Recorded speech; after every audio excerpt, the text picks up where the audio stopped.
We are going live on YouTube. Yeah. Days. Okay. We are now live on YouTube, so that's great. Great. Yes. So you want to go ahead and start? Yes. All right. Good morning, good afternoon, good evening, depending on where you're logging in from. My name is Bunike, and my co-host is Jumoke. We are both Bunike and Jumoke, Grit and Grace. Before we start, I'm going to have sis, do you have anybody on here? I'm going to have Sumbo give us the opening prayer.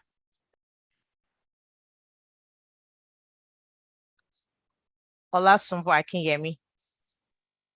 Hi, good afternoon, good evening, good morning, everybody. Good morning. Shall we pray? Yes. Father, Lord, we thank you. We honor you. We exalt you for your God. Thank you for everyone live right now, everyone on this program, and the host. They invited guests. Father, Lord, we thank you because you have been God in our life. You have been with us. Thank you for individual lives right now. We pray, Lord, that you will always be God in our lives in the name of Jesus. Lord, as we start this program, we ask, oh Lord, that you be with us. You guide us through. You give us retentive memories. You speak, oh Lord, on our behalf, and you send out your message out there to help every individual, whichever way they will need it. In Jesus' mighty name. Amen. Okay, let's start. Before we get started, Yes. Can I just say something? Yes. I just want us to celebrate Bonike's golden birthday. It's just such a blessing. So I wish I knew how to sing. I would serenade you. So I would, because I love you so much, I would avoid singing for you. But we really just need to thank God for her life. And I just want us to use this space to wish her a happy birthday and to just thank God for what he's doing, for his faithfulness over her, for continually giving her victory, and for what he's yet to do. Amen. It just gives me so much joy that she's here with us, celebrating her 50th. And we're trusting God that she will celebrate her 60th, her 70th, Amen. her 80th, her 90th Amen. in good health, in Jesus' name. So if you have that anointed voice, please lead the happy birthday song. Otherwise, I will sing. And that is a threat, you know. So if you know you have an anointed voice, please lead the happy birthday song to prevent me from singing. Going on. Birthday to you. Happy birthday, glory to God. Long life is your portion. Happy birthday to you. Yes, Monica, we wish you many more years, and you continue to defy all odds, and you continue to be a testimony to the glory of God. Amen. Love you tons, and hopefully soon I'll come and be dancing with you. Yes, amen. I'm waiting for you. Yes, I keep Thank you all. but I'll make it happen. It is indeed by his grace that I'm here, without going into too much detail. But I thank God. I thank God for 50. I thank God for the lovely people I surround myself with, family, friends. Thank you all so very much. And I shall sing again soon. Amen. Okay, so welcome to Grit and Grace. We started Grit and Grace, for those that are new here, we started Grit and Grace during the pandemic in 2020. Sister Jumoke has been my big sister for as long as I can remember. I want to say since 2003. And then we've been, we've done some things together informally, and I remember us talking through the pandemic that we probably need to do some kind of talk show. Everybody was doing the talk show then anyway. So we came up with topics, and because we share a lot, we talked about the grit of what our experiences has been and the grace to overcome. A lot of times people say you're strong or you're good or you're lucky, and it's not luck. It's actually grace. So we decided to come up with Grits and Grace and discuss issues that affect both of us. So another thing we have in common is our life is an open book. So we're not afraid to talk about our failures and our successes and how we overcame them. So that's how Grit and Grace started. We've had many topics on here, some extremely deep. All have been very helpful. But today, Omoyeni will be, so far as of today, our youngest guest on the show. I proposed this topic to Sister Jumoke, who always tells me yes anyway. But I proposed this topic to her because Omoyeni is special to me. And I wanted to celebrate her, but in an informative way, in a way that also encourages other people. So I asked Omoyeni if she'd be willing to come on the show. Not that she had a choice. She said, yes, ma. So God bless you, Omoyeni. Thank you so much for coming. Before we start interviewing Omoyeni, I want to give you a background of what we're going to talk about.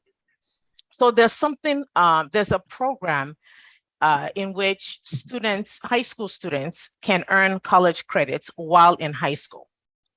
A lot of people don't know about it, and those that know about it are a little bit skeptical because they're not well informed about how this works. The school systems have not done a really good job of informing parents that this opportunity exists. And in our Nigerian community, we tend to stick our nose up in the air when we think about these kind of things because this program exists between high school and a community college. And a lot of Nigerians that I've encountered snub the community college, in part because community college has not done a really good job telling their story on what we do. So a lot of people see us as the 13th year or 13th grade rather than college, rather than the first freshman or sophomore of college. All over the United States, there are over 1,500 community colleges. And when we meet, we talk about the same thing, that the perception of the community college is really, really bad. And we need to do a good job telling our story. But I've been a community college educator for over 20 years. I'm an advocate, a very strong advocate for the community college system for various reasons. I love the mission. And in a nutshell, the mission really is we meet people where they are and we take them to where they need to be. So it's an open door. All community colleges are open door institutions. We don't require entrance exams. We take all kinds of students. We offer remedial courses for those that may be struggling or didn't have a really good K through 12 experience. And then we bring them up to par by the time they graduate from us, either to go in the workforce or to transfer those credits to a four-year institution where they start as a junior. That's in a nutshell what the community college does. Our students are not your traditional age students. Our students range from 14, 15, all the way to the 80s. So I've seen 80-year-olds walk across the street during graduation to get that associate's degree. And I've seen young kids also get that associate degree and transfer to a four-year college and start as a junior. I've also seen individuals go to a community college, graduate with a certificate and become a nurse, or they go into a workforce. And when I say a certificate, I don't mean just a college certificate. They get an associate's degree, but they go into the workforce. Or those in IT will get that and also go into the workforce. So it builds careers as well. So the focus today is on the dual enrollment portion of it. Some people call it dual enrollment. Some people call it early middle college. And there's another one that's concurrent enrollment. All it is high school students taking college classes while they're in high school. What Omoyeni did is going to be considered concurrent enrollment. She's not a true traditional dual enrollment. So what's the difference?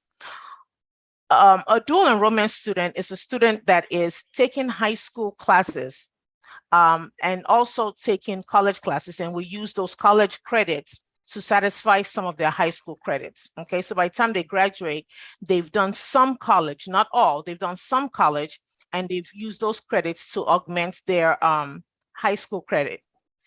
The early middle college are students that start with the intent to graduate high school and college at the same time. So those students will start like in the 9th or 10th grade and take classes during the semester, both in high school and in college. And by the time they graduate high school, they have an associate's degree and a high school diploma. Then concurrent, and all of these go through the student's high school. Concurrent enrollment, it's where the student is it's similar to early middle college. The students take high school courses and full-time college courses. That does not always have to go through the high school. Colleges and high schools will tell you it has to go through the high school and get permission, even though the high school is not going to pay for it, they need permission. But there is a way to do it where the students do not have to go through their high school to take it. Omoyeni lives in Maryland. She went to Wayne County Community College District in Detroit. And Omoyeni started doing enrollment 2 years ago. She was 14 going on 15, or she was 15 at the time, around that age, and she will correct me. But she started 2 years ago. And this started because I know Omoyeni's family very well. Omoyeni's mother used to be my student in Detroit before they moved to move to Maryland. And she became more than my student. She became a sister. First, she became my chef, then she became my sister. And now you can't even tell that we're not blood related. That's her mother.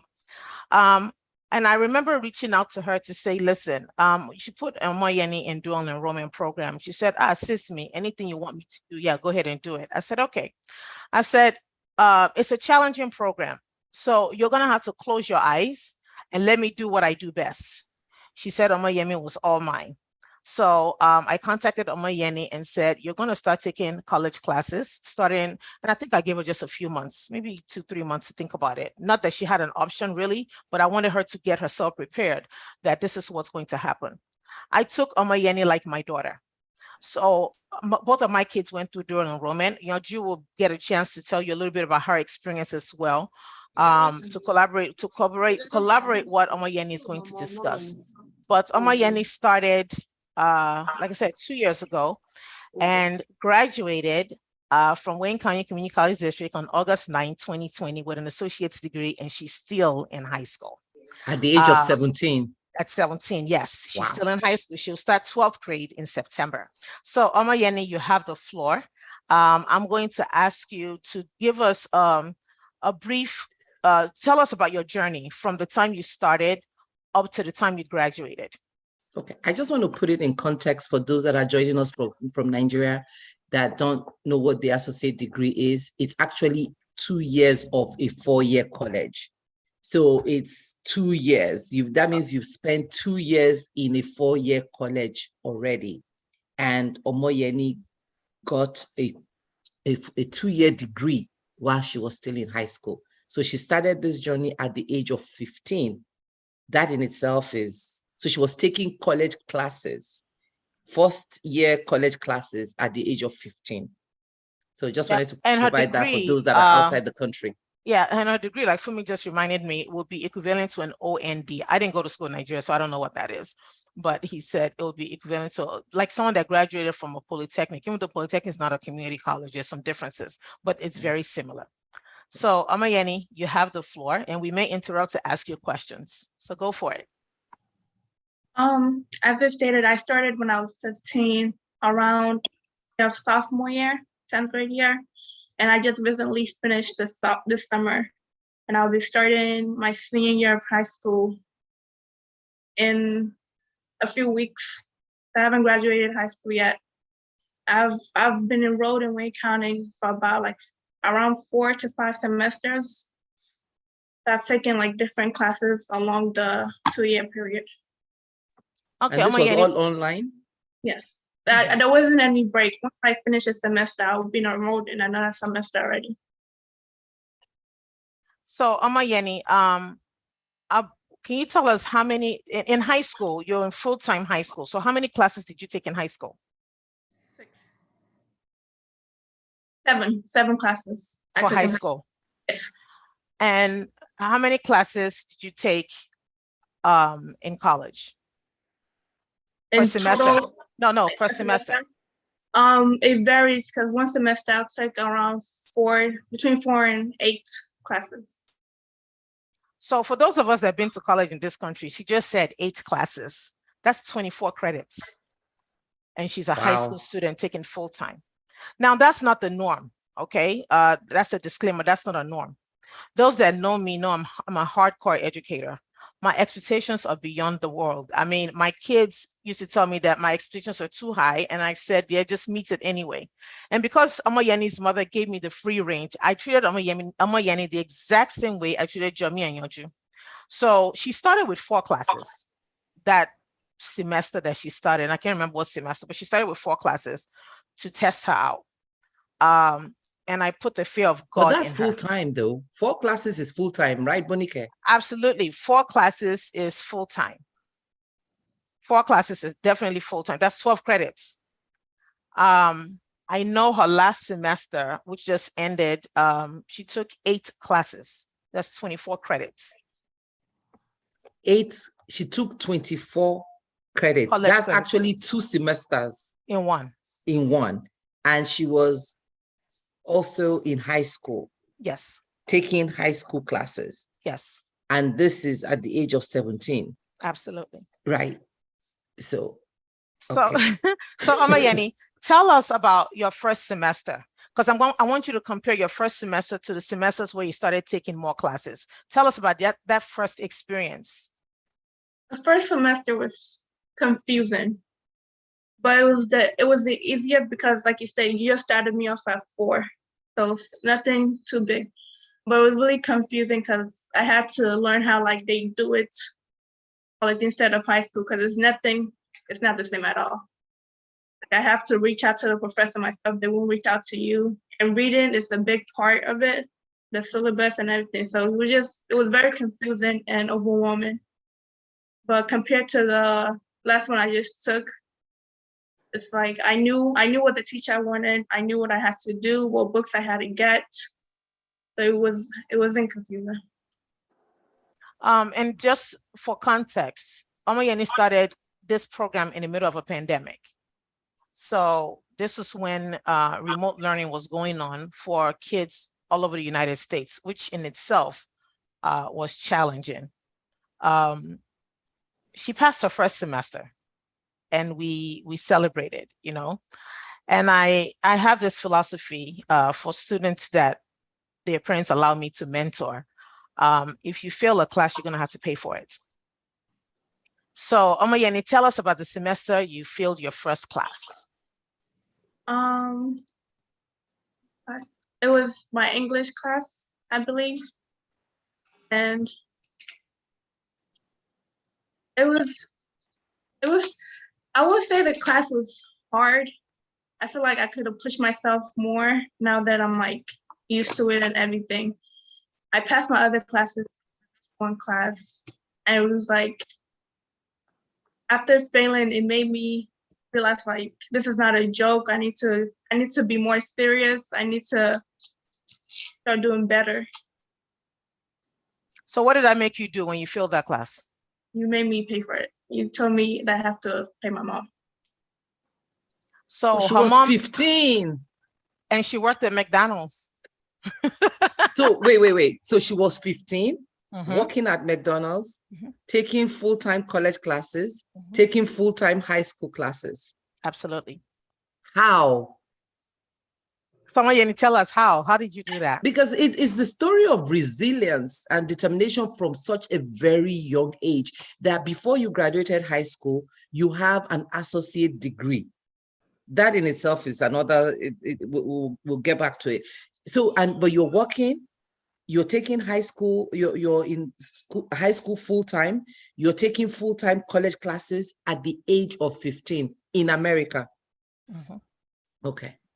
So when Amayeni wanted to start work, her mom called me and said, Amayeni is working. She's working at McDonald's. And I said, let her work. So sis, well, what about her school? So she'll pass it because if she feels it, she'll pay. And she'll need money to pay. So let her work. And lo and behold, she failed that. I say her grades before she sees them. And I called her and we had a come to Jesus conversation. And I told her how disappointed I was, because I think if she had pushed herself and then distract herself with work, she could have made that class at least with a C. But that's another topic we'll talk about, because I have a philosophy about seeds. So I talked to Mayeni, and she promised me that she'll take the class over, she'll pay for it, and she will pass the class this second time around. I said, okay. I said, I know you're saving your money, and I don't know how much you make, but it can't be that much. But I need you to pay your mom for that class, because her mom pays for the class, the other classes. I said, you need to pay your mom. And I told her mom, Sumbo, I said, you need to be able to support me on this. Let her pay you. And she paid. That was the only class Omoyeni failed. So you really were not supportive of her working, but you wanted her to take that path and come to the realization herself. Absolutely. Without having to tell her that you can't work and be a full-time high school student and a college student at the same time. So it was learning, it was okay. I think a lot of times as parents, we want to prevent our children from failing or from falling, but sometimes that's the best way to learn. Those that know how to raise kids will tell you that, when you get that, you go. I'll let you do it. But you're going to pass that class, because if you don't pass it, you're going to pay for it. And you know, sis, that kids don't like to spend their money. At least not on that. Oh, I have 4, so I absolutely. They like to spend your money, but it's different when they spend their money. Like I said, Amayeni has not failed a class since. That was the only class that she failed. So Amoyeni, did you continue to work in McDonald's after you realized that working and going to school full-time, high school full-time, I keep going back, and college classes full-time, and I'm going back to the age of 15. It is normal to take college classes, right? One, they call them AP classes, AP courses, and you encourage. But to actually be in college full-time and then, so what happened? I mean, yeah. What happened after that class? Did you decide that this working thing is not going to work for me? I continued working. She's hard-headed. But since this summer was my last semester, I took a break from working so I can pass on my classes to make sure I graduate. And then I went back to work last week.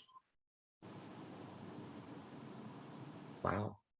So 24 hours in a day, full-time high school student, full-time college student, and you're working. How did you tell us about your hours? How did you do time management at the age of 15? Because your friends are calling you to go to the movies, to go to the mall. Someone is having a sleepover party. Someone is doing something.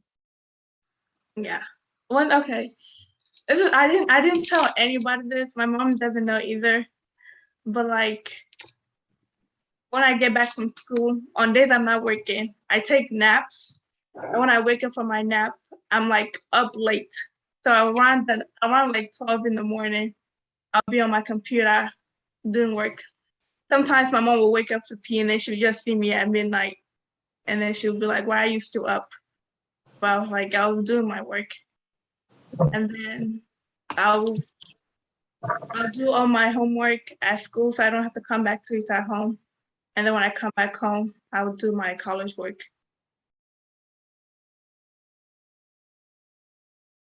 Wow. So it wasn't really time management. We just making sure. And I had a schedule. I knew what time assignments would be due for my classes. So I write it down. Oh, for English 101, I have an essay due at midnight. I need to get that done. For my high school class, I have this assignment due at 2 p.m. Make sure I get it done. That is time management, sweetheart. Exceptional time management. Another thing I want to say to the audience is that I've had many people come to me and say, hey, the way you put Yanju and Jomi through that dual enrollment, I want you to please help me with my child. And it's amazing how you think you want people to help you with your child, so you realize how much work there's into it. Everybody wants to do what Amayeni did. So you log in and you realize, there's too much work, and then you don't want to do it. But I think part of what made this a success story is Amayeni's mother being able to trust me enough with her daughter to say, listen, there are going to be times this girl is going to cry. I've had Yanju come to me and say, I'm overwhelmed. And I said, that's not in our vocabulary. And Yanju took hers while she had brain cancer. She was in 9th grade. She worked, but it was done. I believe that if you set the bar high, the expectations need to be there. You need to let them do it because they can meet it.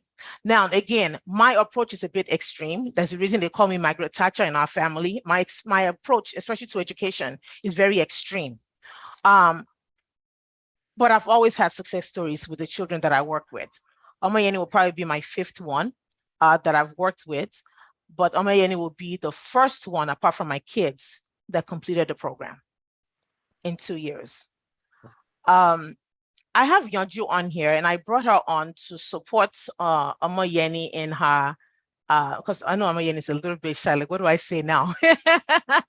But Yanju, you've heard what Omoyeni said about dual enrollment. Can you give us a brief synopsis about your experience? Yes, of course. Just like Amayani, I started at the start of high school. I believe I was 14 when I had started, and it was very rough in the beginning. I did start off small in the beginning, just like Amayani. But I applaud her because people convinced my mom at least enough to go easy on me. I started with 2. I'm amazed I started with 4. I started with 2 every semester, started off really slow, then gradually got more and more. I would say in the beginning, it was definitely confusing as well. Very confusing, definitely hard in terms of, remembering and managing. I wouldn't say that the curriculum itself was very different from high school. It's read this, answer these questions, That's how it is. That's how it is through everything up until your master's degree. That's how college is. Read this, study this, answer these questions about what you read. But I think it was more so about the load. And throughout the process, I was able to draw parallels to what's similar to high school and what's very different. We talked about a lot of how it's different, how in high school they might hold your hand and say, hey, this is late, make sure you get this in, and I'll give you partial credit. Hey, this is coming up. Hey, this is that. Teachers get paid whether you turn it in or not. So they at Wayne County, they definitely were like, turn it in, don't turn it in, but this is when it's due, goodbye type of thing. So it was definitely had a lot of wake up calls along the journey, and I applaud you, Omayeni, because it's such a hard process. And you were saying about those nights where you would stay up late, and I was like, I found out so funny because that's exactly how it is. You don't get any sleep. Sleep isn't a thing.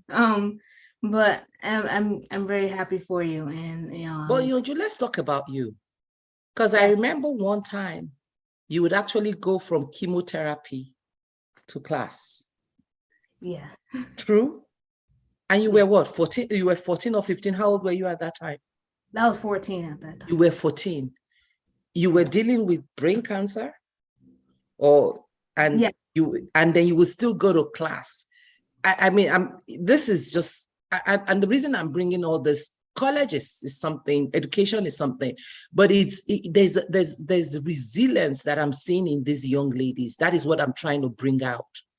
It's people can go, you can study, but there is a trait, there's a determination that I am seeing in these young ladies that I don't even think at 58 I have it. And this is because if I have a headache, if I have something that I'm dealing with, that's excuse for me not to do it, not to go to school. But at 14, and I remember once seeing that picture and I was like, Kilo Shebuni Kentori Olong. It's like at 14, she's dealing with, I mean, this is me, I can say it now. And that was just one of my moments. But I also realized that it was something you wanted to do, and you were not going to give room to cancer to dominate you. You were fighting to continue your life. So tell us a little bit about that, because I think there's a lot we can learn from that, even as adults, right? dealing with cancer, dealing with chemotherapy, and when you had every excuse not to go to class. I don't need more than a headache to call in sick. All I need is just a headache. I'm sorry, I can't make it today. But here you were dealing with brain cancer, chemotherapy, and you will go to class. Tell us a little bit about Yanju, that. when you finish that, then I'll take, Lillian had her hand up, and then I'll answer. I don't know who this is, just as Pixel 3A, so I'll answer that question. But Yanju, go ahead. Okay. I would say, as growing up in my teenage years, I went to a predominantly white school, and being there was challenging for me because it was very prestigious. You know, the people there were doing all kinds of things with their lives that had such great achievements. And you know, as Black people, we have to work twice as harder to get the same recognition. And I felt a little out of place. It was like, how can I be as great as the people around me? And I was so, I guess, determined and driven to be great. And then that was already there. And then the cancer had taken away so much from me. It took away my hair. I lost relationships. I lost time. I lost my personal life. I lost doing a lot of things that I wanted to do. I couldn't do sports. I couldn't do this. I couldn't do that. And I guess school and this degree was the one thing that I had, and I did not want cancer to take away from me. I was like, I can't let cancer stop me from doing this. My education is the only thing that I have now. And that's really what drove me, is to not let cancer win. I remember sitting in the long waiting rooms at DMC, because they take forever. I remember sitting in the waiting rooms and I'm looking at my blackboard, like, oh, what assignment is next? I'm looking at my calendars. And that's what kept me distracted. That's what kept me busy, is the school. And that's what kept me determined, is that nothing is going to stop me from succeeding here, because cancer has stopped me from doing so much already. And you were 14. 14, yes. Lillian has a question. Lillian, are you still with us? Okay, so I don't see her. Yes, I am. Oh, okay. Yeah, good afternoon, everyone. Actually, I wanted to add to what Naomi said. I'm sorry, I can't really remember your Yoruba name. But like she was saying, she had no option but to study, even when it is midnight. I am saying this because I have been under the umbrella of Miss Bonike. I worked under her and I stood under her. And it was difficult, like Omoyeni said, and Yanju also said. She doesn't take no for an answer. She said she's gonna tell you they don't fail in my when no student under me pays. And I'm looking at myself, an older woman. These are younger kids. I had to work, I had to go to school, I had to do many things. And then I was going through so much at that moment. But Miss Bonita never looked at my excuses to pardon me. So I needed to work. And by God's grace, with those challenges you gave me, I never failed any of my classes, and I did really good. So I think in this modern age, we need somebody like her. I'm not saying because she's here, because I know the moment she was really on my case, I had to force myself to go the extra mile to be the best of who I am. And it has actually helped my life this far. Just want to say thank you, Ms. Bonike, for all you do. We'll appreciate you. Thank you. We have a question here that says, what if you have a child that is fully involved in sports or band? Is dual enrollment still a good idea? And I'm going to answer to say that would be your choice. You will make that determination if it's a good idea. But let me tell you this. My son, Yanju's older brother, also went through dual enrollment. He started in 10th grade. He worked at McDonald's. He worked at Abercrombie or something, one of those, Abercrombie and Finch, whatever that is. He ran track. He played football. He's in high school, and he took dual enrollment full time. Was it easy? No. In fact, it was so bad that I remember Yanju coming to me one day and saying, Mom, Jami is stressed. And I said, if you don't get out of my room, if Jami is stressed, you should stop working now, or you should drop football or drop band. that school, Sha, he's going to go. And I think it's the force that I use. I know they can do it. So your child in sports is not a reason not to do it. Actually, I have Detroit Public School students that a lot of people have written off that are in band, that are in sports, and that successfully complete this program. And they come from a single mother home in the city of Detroit, and they excel. When I mean excel, I have 4.0 high school students, and they're in band, and they play all kinds of sports. It's all about time management and expectations. And at a young age, I normally will let them make that decision. You need to make an adult decision. The only thing that's not negotiable is this school. But everything else we can negotiate. You can stop band if that's the problem. Or like I told Johnny when he was going through, I said, you're no Kobe Bryant. You're not getting a scholarship to go anywhere. I've watched you, you're not that great. Yeah, you can get better. But right now, what I can guarantee you is if you have an education, at least this strong education, you can get into a good college. So, hey, maybe I crushed him. It was just my approach, but it worked. And so to answer your question, you will decide if it's a good or bad idea. But what I've found is a lot of parents make excuses for their kids. Oh, he's in band, he won't be able to do it. Oh, that's just too much. Nothing is too much, they can do it. And I have 3 kids, Amayani and 2 of mine, to prove that they can do it. But here is, and I'm a disruptor, so I know. But here is, what about the emotional part of it? What about, do they have enough emotional support? Because Omoyeni and Yanju, those were their choices. It wasn't so much because you told them to do it. They also wanted to do it. So they had that drive. And I think that's very important for us as parents to also identify the passion and the drive that they have and not impose our own drive and passion on them, right? Because from these 2 ladies, hearing them now, you help support and nurture their vision and their dream, and you give them the resources to support it. But the choice was really up to them. I want us to talk a little bit about that, because without that, if they didn't want to do it, that's where the danger is. If they were not passionate about it, if they were not committed to it, if they didn't have that vision and you have that vision for them, that's where the danger really is as parents. And so can you speak a little bit about that? Yes, I think with this program, Omayani's mom can tell you, and the parents that put their kids in and didn't follow through can also tell you that they're not the only ones in college. As a parent, you're in college with them.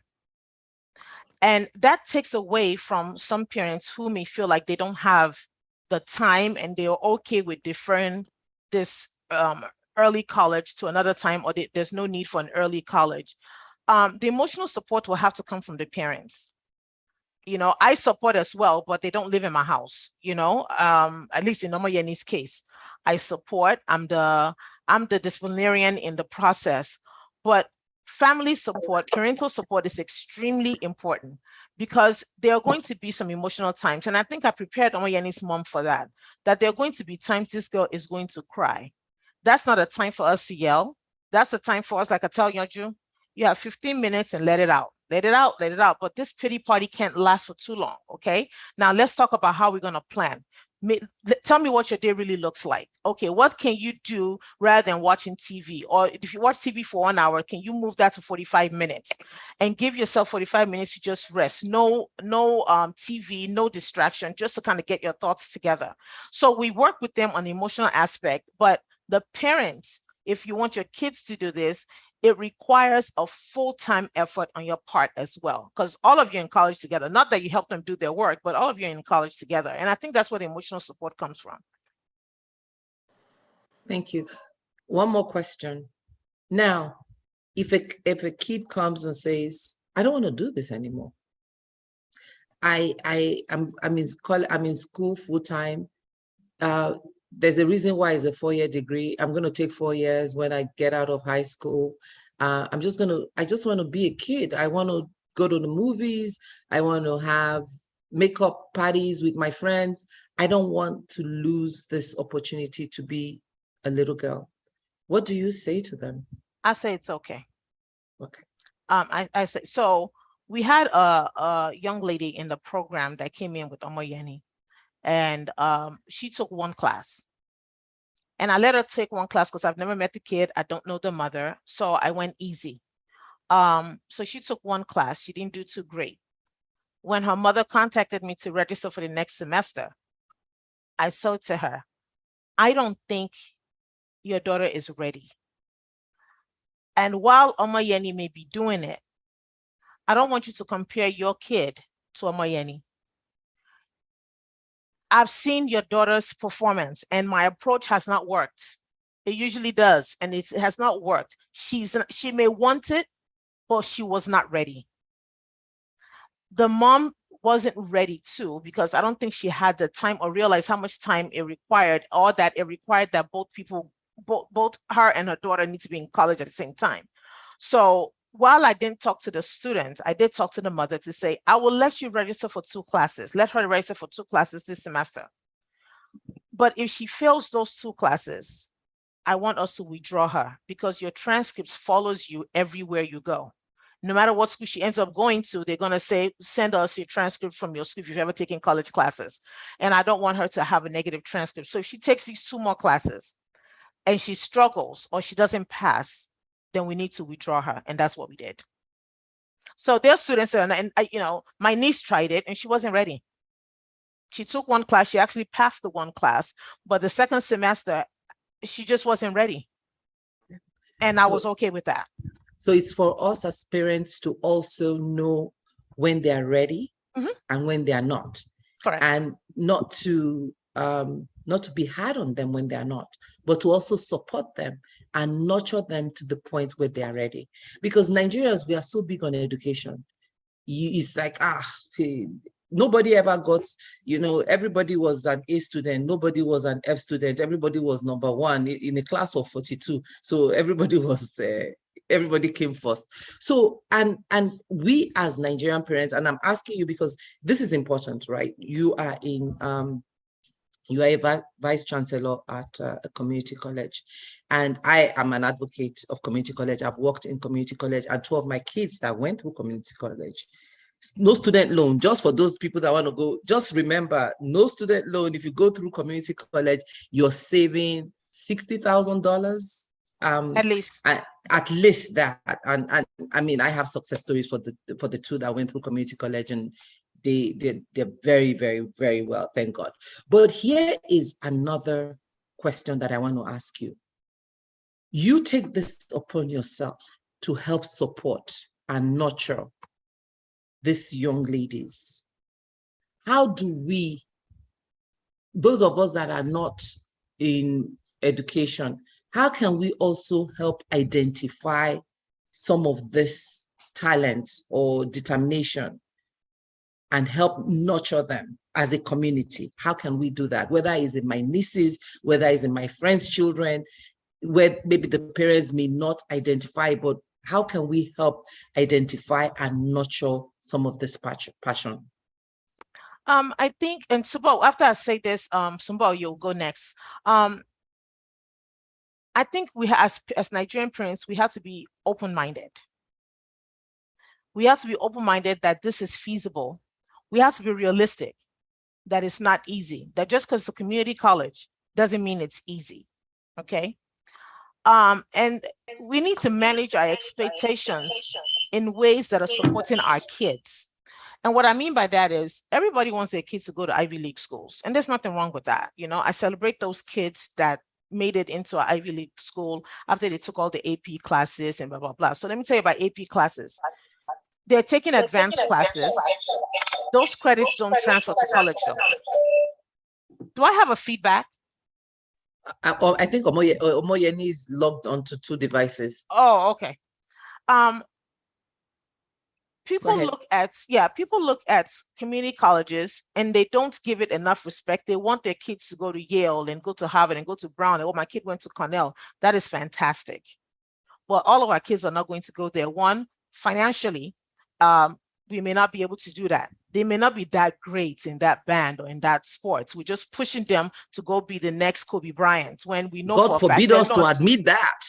God forbid, But a lot of times we are not realistic in our expectations.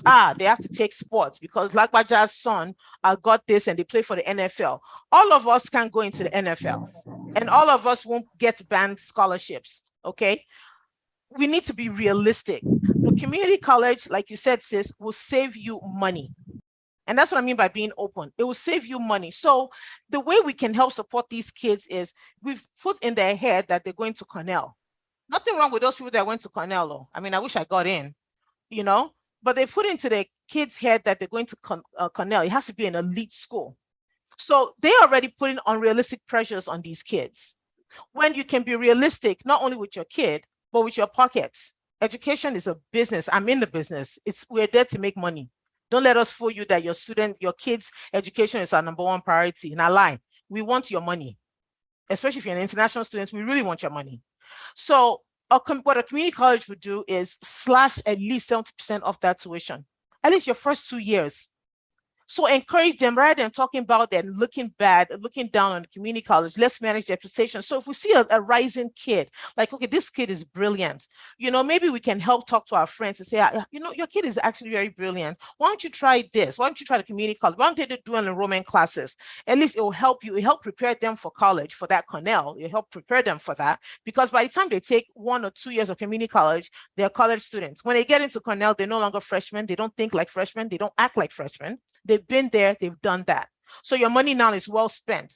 Unlike you put your money into Cornell, that first semester, they're joining clubs and they're distracted, and they don't do so well. But we're never going to tell anybody our kids didn't pass their first semester because after all, they go to Cornell, God forbid. And I know what I'm talking about because I have friends and family in this, on this table that I'm shaking.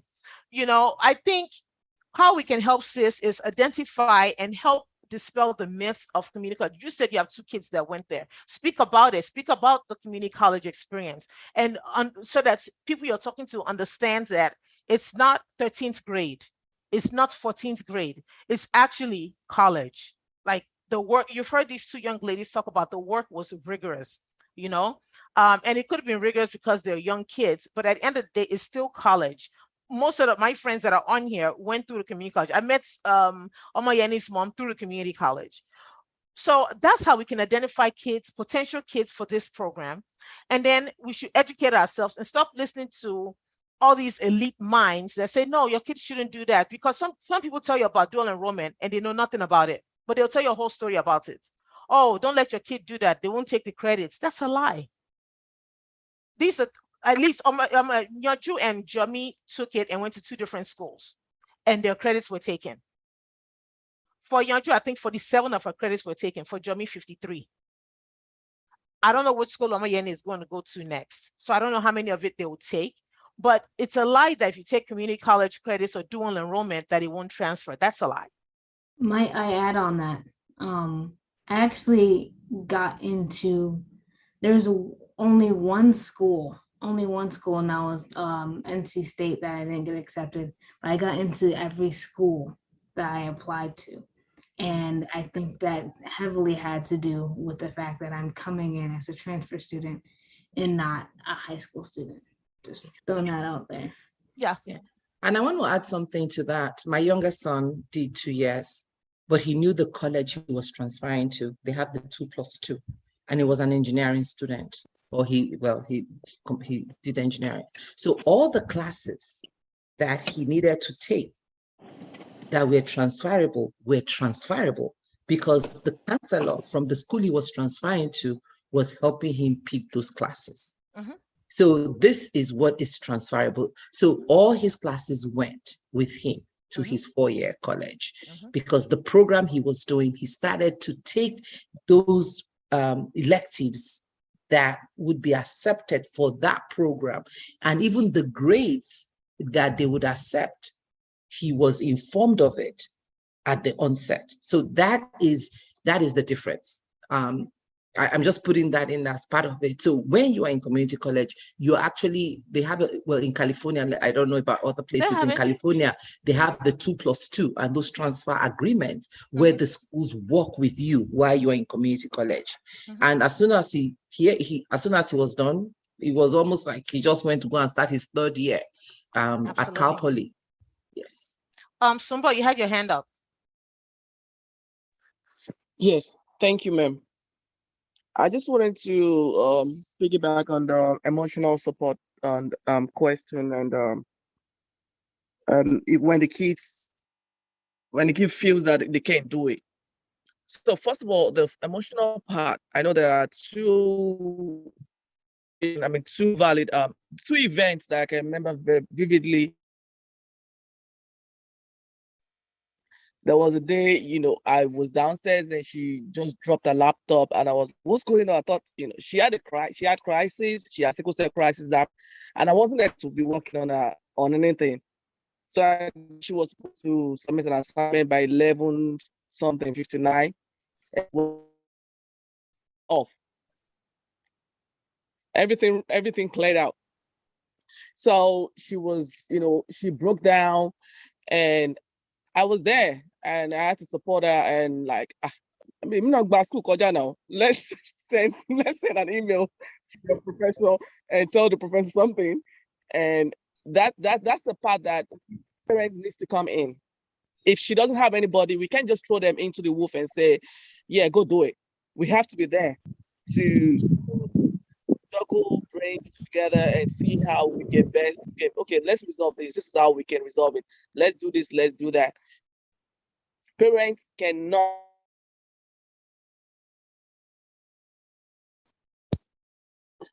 Did we lose Sumbo?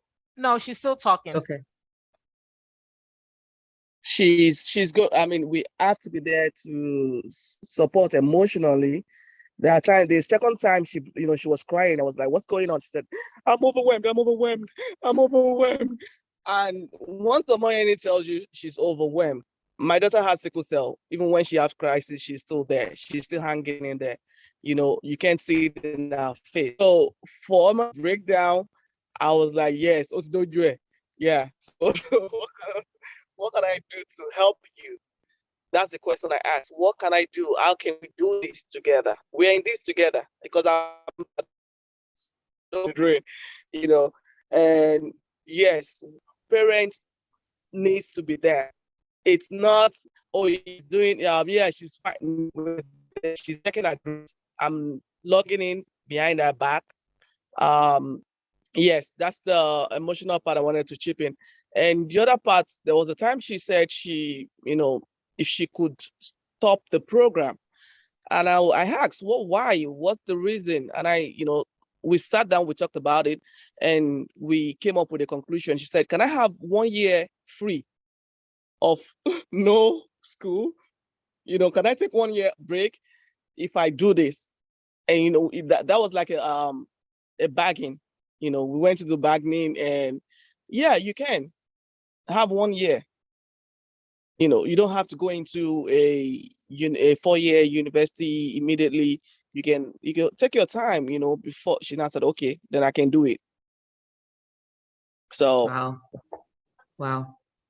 Talking about emotional support, I recall, I want to say during Yanju's final year, not in high school, final year of the community college program. She was taking 8 classes. And eight classes in community college. Yes. Yanju did the same thing. That's 24. That's 24 credits. Yeah. So, but you guys talk a little bit about this because these 2 young ladies had health challenges, and you were kind of like, oh, it's normal. It's not that you're not saying it's normal, but that's a major component because I just heard somebody talk about Omoyele's sickle cell crisis. Yes. Sickle cell crisis is not a walk in the park. Mm-hmm. Brain cancer is not a walk in the park. Mm-hmm. This is not headache. This is not malaria. This is not bone ache here. These are major challenges that can take you out. And yet, I just, because that's the resilience part for me. Mm-hmm. Education is beautiful, is great. And like you said, it's not everyone that is going to be able to get, but these are young ladies at very young age, 14 and 15. In spite of these major health challenges, they're building a resilience, and they're staying focused on what they want to do. And they're not using it as excuses that, oh, this is doing, I don't want us to miss that opportunity of the kind of grace that it took at the age of 14 and 15 for these young ladies to actually build that kind of resilience that a lot of us as adults don't have. Absolutely. Let's be real. It is. And I think I have an eye for that. You know, I can feel, I've been around Amayeni since she was a baby. So I have an eye for that. You can tell when kids have that tenacity, you know, and my role really was just to bring it out and nurture it. And I'm not easy. A lot of times my kids are right. I'm not even realistic. So when Sumbo agreed that we do this, she knew that going in. Omayeni has sickle cell. When she's in crisis, we talk. I can relate to Omayeni. I have sickle cell.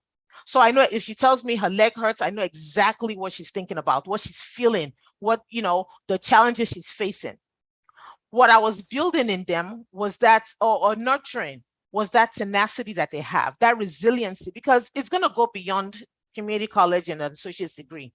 It's going to take them through life. And in life, they're going to face a lot of challenges. What these are doing is building that, you know, we're building that courage up, you know, that strength in them. Yanju had brain cancer. I could relate because at the time I'm struggling with cancer. So you know what, let's do this cancer thing together. But we're not going to use our health as an excuse not to achieve. So again, I'm the disciplinarian. I'm the one that's taking them through it. I'm not the parent. Like in Yanju's case, her dad was probably the one doing the nurturing. You know, you can do it. Okay, let's talk about it. In my case, yes, you can do it. Yes, I can relate to the medical challenges, but no, we're not going to give up when we stumble on something. We're not just going to say, I stumbled, I'm not doing this anymore. No. My approach is very hard. It's not your traditional approach. 8 classes for an adult is too much. I know that. 6 classes for an adult is too much. Oh, sis, sometimes 3 classes for an adult is too much. But they did it. And I recall when Yanju was taking 8 classes her final semester, she logged into Blackboard, and I think one of the classes was an oversight. So I logged in, like Sumbo logs in after Omayeni, I log in too. So I logged in and I just see this one business class. Nothing was submitted. We had, Yanju, I think we had 3 weeks. I think she had 3 weeks before the semester ended for that class. And Yanju has not turned in anything. She forgot that class, because there's so many classes listed in Blackboard. I think the girl just forgot. And we've sent out an announcement that Yanju is graduating in June. She won't be graduating with that class, without that class. So I called her and said, Yanju, what was the business? She said, I forgot it was an oversight. I didn't even see it. Well, I'm in college. I've been to college. I work in a college. You're going to email your instructor. I don't know what story you're going to tell, but you're going to get permission to submit all these assignments late. All the assignments that she has missed for the entire semester. In a 16-week class, she had about, I think it was 3 weeks to the end of the semester. So she has missed 13. Yes. 13 weeks, and she has to do. So Yanju emails the instructor and says, I'm going through brain cancer. And I think I have chemo. I think she calls it chemo brain or something. And I forgot that this class was even there. Please, this is the last class I need to graduate. Can I still do the work? And I think she wasn't lying that she had cancer. She did. I think her story was compelling enough. The teacher gave her 3 weeks and said, yes, as of today, you failed because you haven't done anything. But if you can do as much as possible in 3 weeks, you'll pass this class with a C. The problem with a C, Sha, is that I actually don't like them getting C's. I feel like C is average. I don't know average people, so they can't get C's. And they'll laugh when I say that, but that's been our philosophy. That's the agreement we have. So Yanju was thinking, okay, I can do these classes, but can I do a B work? Fumi was in London at the time, at this time when Yanju was finishing up. And in the middle of the night, all of us will not get on the phone. Fumi will be on the phone. I'll be on the phone. Now, okay, what chapter? Where is the book? It's an ebook. Okay, open the book. All right, what's the question? Where do you find yes? Okay, read this paragraph. Do you see that answer there? Then she'll read it again. Oh, yeah, I see it. Okay, yeah, right. And we stayed there till 11:59 when it's due. And we did that consistently that semester. And that's where that emotional support comes in. We are all in class together. It's a village. Somebody put in chat. It is a village. It takes all of us. There are some times that Yanju had math questions that we're struggling with the math, and we've tried everything.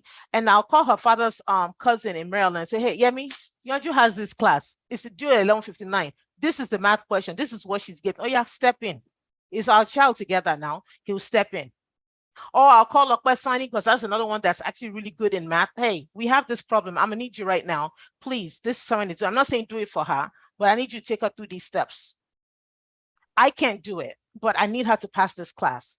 So like Sammy said, also said that, yeah, someone said on here, it said it takes a village. It really, really, really does. And I piggyback on what you said about the resiliency of these kids. These are some determined young ladies. Well, these are some iron ladies. I thought you were Amazon, but these these ladies got me beat. They got me. They do. Sorry, but you just lost your title. You just lost your crown to them. That's perfectly okay. Wumi Kamsin has a question. Hello, it's not really a question. I just wanted to commend the ladies. I know my kids. I have my two boys. One has sickle cell, one is a cancer patient as well. So I can really, really, really relate to the struggles or the challenges that these ladies went through. So I just wanted to commend them and give them kudos. That's all. And good job with your program. I know I wasn't aware that there's my youngest one did the program where you can take college classes, community college classes when you're in high school. I know it's not the same as the one you talked about, but I do really agree too that 2-year colleges really help us parents financial wise. And it's a good thing that maybe hopefully more kids will really want to go that route. And I'm not sure where we missed and how we thought that community colleges was not good and better for you to go the 4-year way. But again, the reason I raised up my hand is just to commend the ladies. Good job. Thank you so much, Ma. I think it's our elitist attitude as Nigerians. And that has been our greatest failure. You know, we have our nose up in the air. We are not real. We're very, this elitist attitude gives us this false sense of, I don't even know what to call it. I don't want to use the word shallow, and so because of that, we lose out on so many things. I sit on a lot of hiring panels, and now we don't even look at the college that you went to. Uh-huh. It's no longer on the list. They don't name your college anymore because as part of just trying to give people opportunities. And so we need to focus on the value of education and the quality of it. Absolutely. And we need to be open and transparent, very honest conversations. That's something that we as a community, we need to learn more of. Sorry, I keep speaking Yoruba. We need to just be open because you never know who has the right information for you to help you, as opposed to keeping a closed mouth and wanting the world to believe that, my kids, they got into Cambridge, they're at MIT. Yes, it's nice. It's wonderful for everyone to brag about that. But, we just need to, I just want to encourage us. These ladies are somehow, sis, you guys. Yes. I remember when my kids were going through the program and, I was so proud of them. And I'm like, oh my, thank God to Wayne County, thanks to dual enrollment. I pumped them up because kids need reinforcement. They need to know they're doing a good job. That B, let's clap for them. They did a really good job. Maybe I want you to have an A, but I don't necessarily clap for C's. But the A's and B's I do. And I pump them up a lot because it motivates them more. And I remember having a long debate with a very good friend of mine on Facebook, like a community college. And he talked so down on this community college because his kid is going to go to this elite, Ivy League school, yada, yada, yada. Well, both of my kids have finished their bachelor's. Just wrapping up a master's degree. She graduates in June. Jomi graduated, 3-4 years ago. He's an attorney now. He's 27. Yanju's 22, will be finishing her master's. They're working. Both of them are working. And this friend that talked down on community college, his son has finished his bachelor's degree and is still at home, hasn't found a job yet. What happened to Ivy League now? Maybe the Ivy League is so that you get the top job. It's not that easy. Yeah. It's not that easy. And Yeah. you're right. Nobody asked you what school you went to. Now, if you network very well while you're in college, good networking, and you have a lot of money that you can roll with the big boys, then maybe you'll get a connection. But these days, nobody asks, what's the name of your school? Please send a copy of your diploma. They just want to make sure that you graduated. You know, so you're right. Nigerians are very shallow. We have the elite mentality that keeps us down so much. I'm so proud of these ladies. I don't care where Omoyeni decides to proud. go. I am. I'm super proud. Super proud. I really wish I was in Maryland because I wanted to throw a big party for Omoyeni. That's how proud of it. But since I wasn't able to, I just want to publicly tell you, Omoyeni, I am super, super, super proud of you. It wasn't easy. I get that. But thank you for allowing me to push you. And thank you for being persistent and determined that you'll do this. And thanks to your mom to just handing you over to me, you know, and trusting me with her child. I thank you so much. And I know you're going to do great things. I can't wait till when you graduate high school, you get into that college, whenever you decide to continue. And it doesn't matter what college, but I can't wait till you're done to see what you end up becoming, because I know it's going to be fantastic. And you have a college degree before you got your high school diploma, you know, at 17. We celebrate you. I'm super proud of you. You're beautiful. You are extremely beautiful, and your resilience. I just want to hug you, and I'm sending you virtual hugs. And this is my first time of seeing you, but I'm super proud of you as well, just for your resilience. There's a lot that even we adults can learn. I mean, I'm learning a lot from you about that determination, that focus, to say that I can do it. And Yanju, to say that I'm not going to let cancer take this education away from me. That is something that we as adults have to look at, the challenges that come our way, and say, I'm not going to let you take my peace or my joy. Whatever it is that that struggle is. At 14, for you to have that determination is remarkable. Both of you, I can't say enough. I can talk about it from today till tomorrow. I just can't say enough about how you really demonstrate strength and what is possible, you know, because you envisioned it and it's what is possible and you went for it. Super, super proud of you. And thank you for what you're doing. Thank you. Thank you, Ma. And I want to add on one thing. When you're doing this, you have to do it for yourself. You can't just be like, oh, I want to do this for somebody. Because you're doing it for yourself, it even pushes you more to not give up. It pushes you to keep doing it even when you feel like you want to give up. Because like doing it for yourself is your own personal goal. Mm-hmm. Thank you for saying that, Omoyeni. Because I wanted to mention that this is not for every kid. It doesn't make Omoyeni and Yanju any better than your children. The kids have to have the desire, and when they have the desire, let them focus on what they like. I remember when Omoyeni first started, Sumba really wanted her to go into the sciences. And I said, listen, let that girl go in for what she has a passion for. Otherwise, she's going to fail her classes. Because we push. Now, every Nigerian wants their kid to be a nurse or a doctor. Everybody wants their kid to be a nurse, because we have this immediate gratification that we're looking for and want them. And I know it comes from a place of love, where we want our kids to excel. It comes from a place of pride. I don't know. Sorry, you know? Let's just be honest.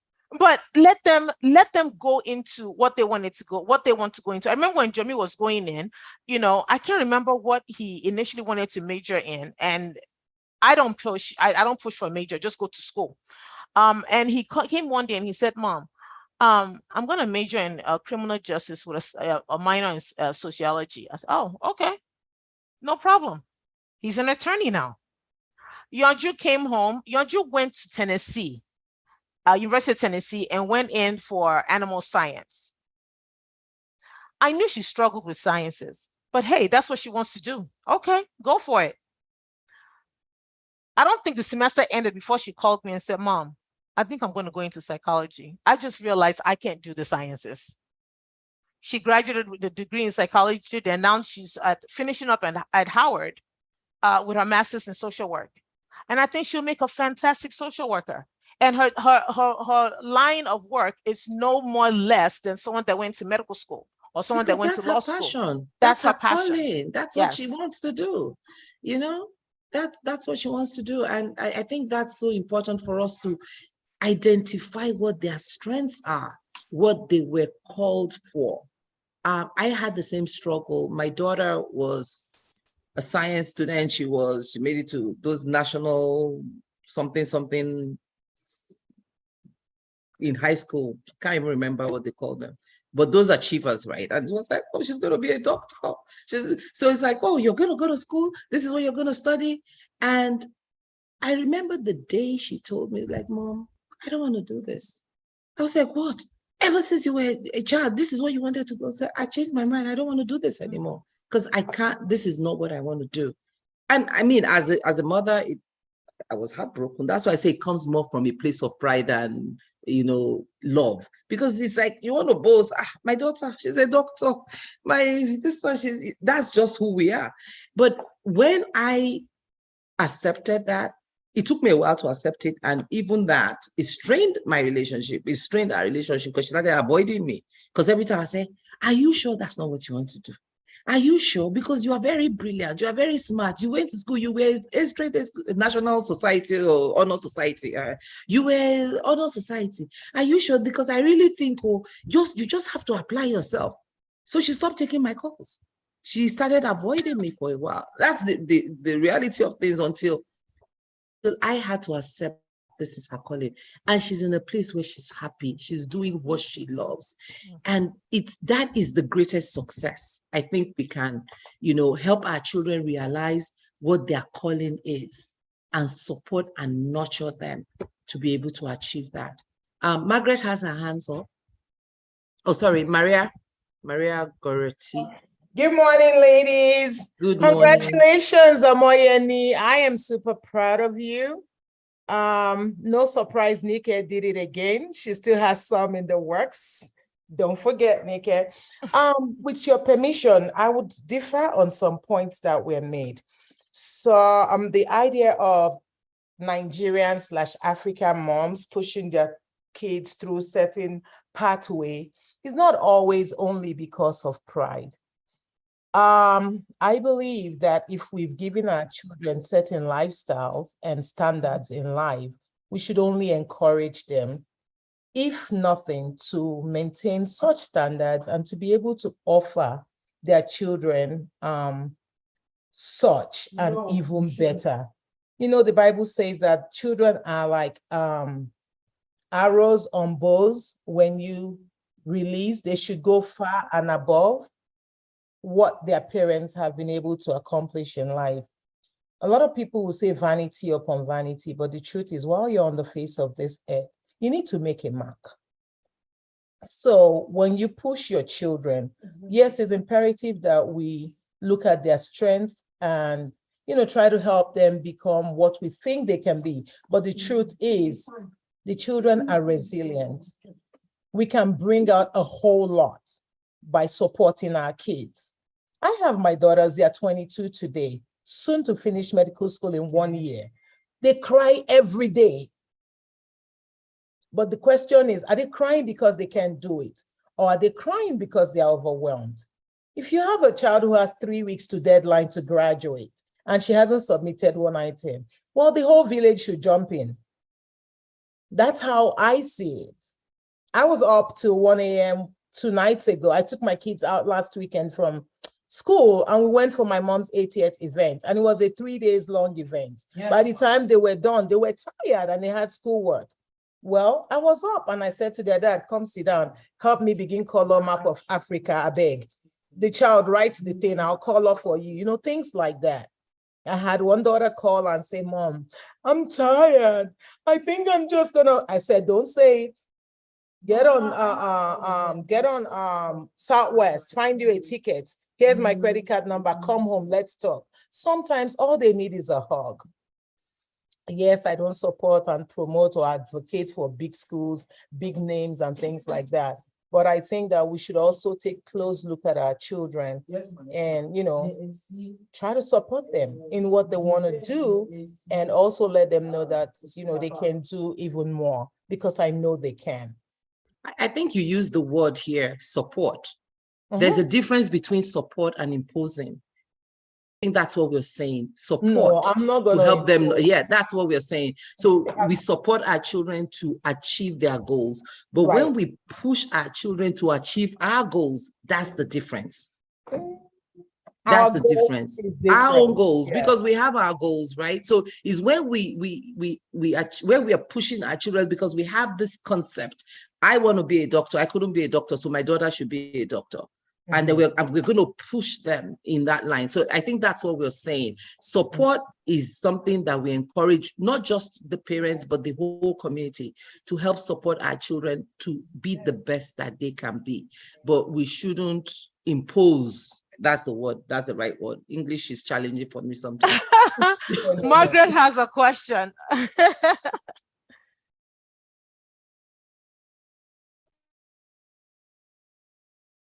Yeah, I thought somebody said MC personality. MC Margaret, yes. MC personality. Yeah. Unmute yourself. There Can you you go. hear me? Yes. Hi. Good afternoon. How are you? Fine, thank you. I am super duper duper. Y'all know I'm the hype woman. I'm so proud of you, Amayani. I'm like in tears. I'm like, oh my God, what is going on? Am I in the twilight zone or what's going on here? I am so super spooked, proud of you. You are hitting this out of the ballpark. Just to reiterate what was said, I think most of us, including myself, I'm very guilty of it. We try to live vicariously through our children. You know, I didn't make this mark. You know, I had challenges that I was not able to overcome. So I'm going to pretty much kill my child to live my life. That's pretty much what most of us do. I'm guilty of it. I don't know. I know a lot of people that I also in my circle, we're doing better. I must give ourselves credit because we try to expose ourselves to things. But at the same time, I think support and redirecting goes hand in hand, because sometimes you see the potential, you know what that child is capable of, but you also know that if you don't push them, they're not going to do it. So the support comes from you also saying, you know, have that talk, you know, and I'm glad that our moderator said that very well, that, you know, what is it you want to do? Not what your goals are your goals. Yes. Write your vision and make it plain. But make sure everyone is in sync with it, including your child. And let your child be the one that directs the plane, not you forcing or imposing what the child should do. Because I guess the bottom line to that is, if you have to work a day in your life, you've not even achieved, you're not living your life. But if you're going to work to do what you love to do, you are living the best life. So when you go to school, when you're enjoying, because I want to be a scientist and I'm doing astronomical science or whatever, you're going to want to do better. And if you want to be a hairdresser and you're doing chemicals and learning how to mix hair, you're going to love it. So let's encourage it. Like you said, it takes a city, it takes a village. And Sister Nike, my love, Enoch and Sam are coming your way. I don't even know what I'm gonna do, but we're getting this done. Because I had to make sure my husband is online. I was like, you need to listen. I am so psyched of what God is doing through you. You are phenomenal. Can I say that again? You're going through your struggles, and to see how you're replicating yourself in other children is absolutely insane. I am just like taking a note from every page you're writing, and I'm speechless. But thank you. My hats are going off to you. You're still the queen. You hold the crown. But those kids are still trying, so I'll give them their own little crowns. But thank you for being you. Thank you for all you do. Selflessly determined, inspiring every day. You are amazing. Thanks, everybody. Thank you. Thank you. And Bonika, I must say, these kids are able to do it because they see you do it. That's the truth, right? Because again, cancer is not an excuse for you. And they see it. So why should it be an excuse for me? I have seen her go through this. She's overcome it, and I can. So that in itself is also, it's remarkable that in spite of your own personal challenges, that is not an excuse for you to also pour. Thank you, Margaret, for really putting that out there. Because sometimes we take for granted what we really have. And that is your resilience that you have poured into these girls. Thank you. Thank you. Thank you, Amayeni. Sumba, do you want to say anything before we wrap up? I just want to say thank you. Thank you so much. Especially thank you, sis Omobonike Lee. Thank you. Thank you for your support. Thank you for your, I don't know, thank you for loving me and my family and my kids. Thank you for being our role model. Thank you for being our mentor. Because everybody actually needs a mentor in their life. I guess that's the most important thing for me. And sometimes, I mean, I don't know how to navigate it when it comes to my kids, but you're there. Not only were you there for me because Mayani was a sickle has sickle cell, you navigated me through the taking care of her, what not to do, and then educationally, thank you. Your rewards, you will get it on this earth. You will get it in this. You will not get it when you're gone. You will not even be gone in the next 100 years. I mean, that's the mandate of God for your life, and that's what I'm calling upon. Thank you so much. And thank you, Sister Jumoke, for this platform. Thank you, guys. Thank you. Thank you. Thank you.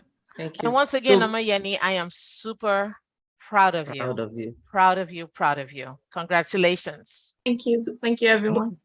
Bonika, let me ask another question.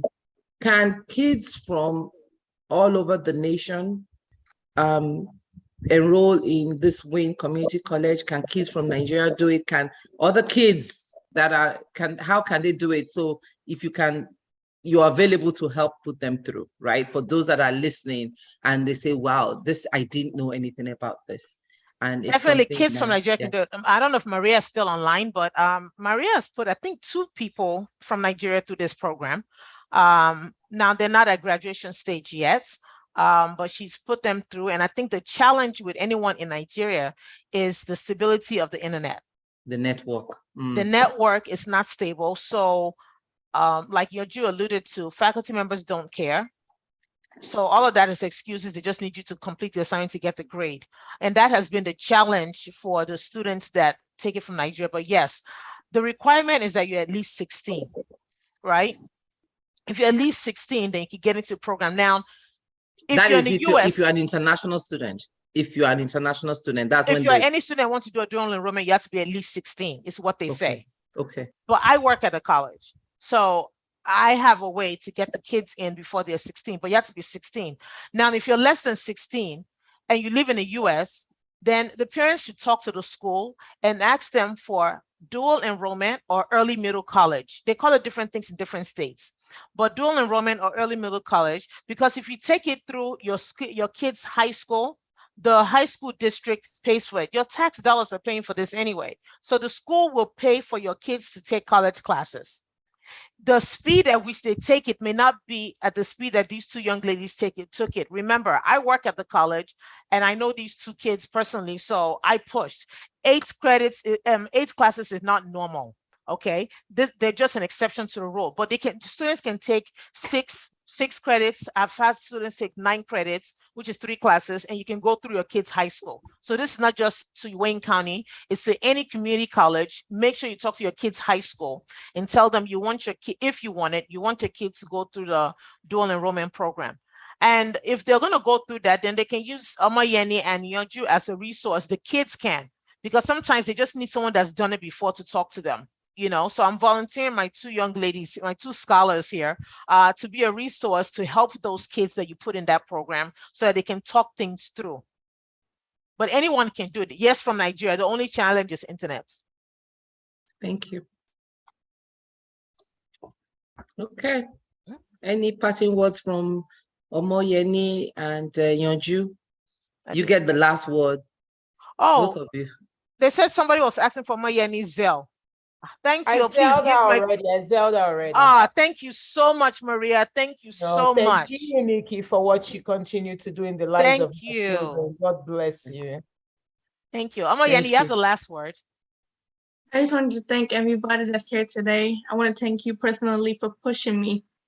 If I'm being honest, if it wasn't for my mom push, if it wasn't for you pushing me, I wouldn't be here right now, because there was a time where it was really difficult, but I just kept on going. And I remember we had a similar Zoom meeting, but it was smaller, and you was telling me about experience, and it's just like, wow, if she can do it, I can do it too. So I just kept on pushing, and I just want to thank everybody. Thank you.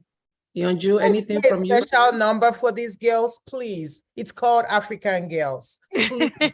Please, please, please, please. Yanju? No, I just want to thank you, you and okay, and Mom for inviting me to this platform to share my experience. It couldn't have been a better blessing. These 2 classes, it has gotten me so many opportunities that I can't imagine I would have had if I didn't do this dual enrollment program. It's gotten me so far, and I'm very grateful for it. Very grateful for the sleepless nights, the 11:59 due dates. I hated those due dates. But I'm glad that, I am where I am today because of that program. That program got me here today. So thank you. Grateful. Thank you all for joining, and we hope you can also use this to help your children, your nieces, those children that are within your sphere of influence.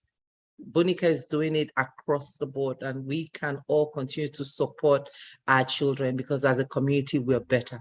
We are better when we support and help each other. So God bless you. Bonica, you get the last word. The last word. The last word. Well, I want to thank everybody for music. I want to thank everyone for showing up. Thank you for your time. And I will hopefully see you next month. Back to Grit and Grace. Sorry, we keep taking breaks. It's my fault. It's not your fault. Breaks are needed. But we'll get back to Grit and Grace. You'll be hearing from us. And yes, Maria, you can play your music as everyone logs it off. Thank you for joining us. Enjoy the my auntie from Nigeria, Sibiodu. So good to see you. Oh, thank you, auntie. All the way from Lagos. Thank you. Thank you, auntie. Sibiodu, thank you for joining. That's my big sis. Thank you. Thank you. Okay. Have a good one, everyone. Okay. But you never really had your chance. Oh yeah. Hey. Outside, then your pride's down and you're casted in a monkey's dance. And I'm wrong with the winners of the cards. They chose to leave me. So now nobody but your close dress from the fatherland wants to leave because of the music. Thank you all. This is great. Cause my fruit flies and my praise real Friday. Enjoy this life and no more life. Thank you. We are glad you spent the morning with us, the afternoon and the evening your time. Thank you so much. Thank you, everyone. Appreciate your time here.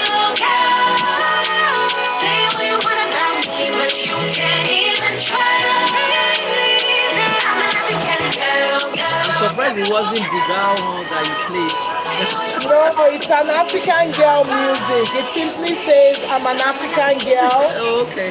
It's my magic and it's here to stay. So it's your magic, young girl. Ooh. I like it.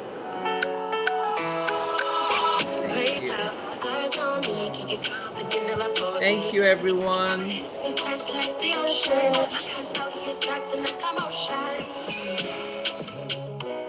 Now come on, come on, shine. We're taking over and I take the way. You found a magic and it's here to stay.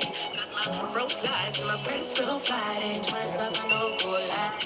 I do enjoy this life, I know go lie. I know enjoy my life before I die. I'm an African girl. Say what you want about me, but you can't even try to read me. I'm an African girl. Say what you want about me. I'm fine, you see, 'cause I'm an African girl.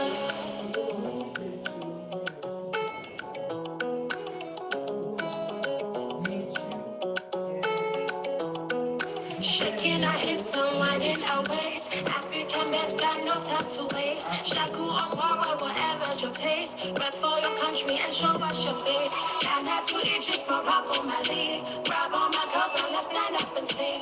We have the beauties, it is what it is. Don't hate on my skin, show me love once you take. We have the beauties, it is what it is. Don't hate on my skin, show me love once you take. So hate on my skin, show me love once. I'm an African girl. Say what you want about me, but you can't even try to. Thank you, everyone. Have a good day. I'm going to log us off. Thank you all. Thank you. God bless you. And Thank you, Maria. Thank you.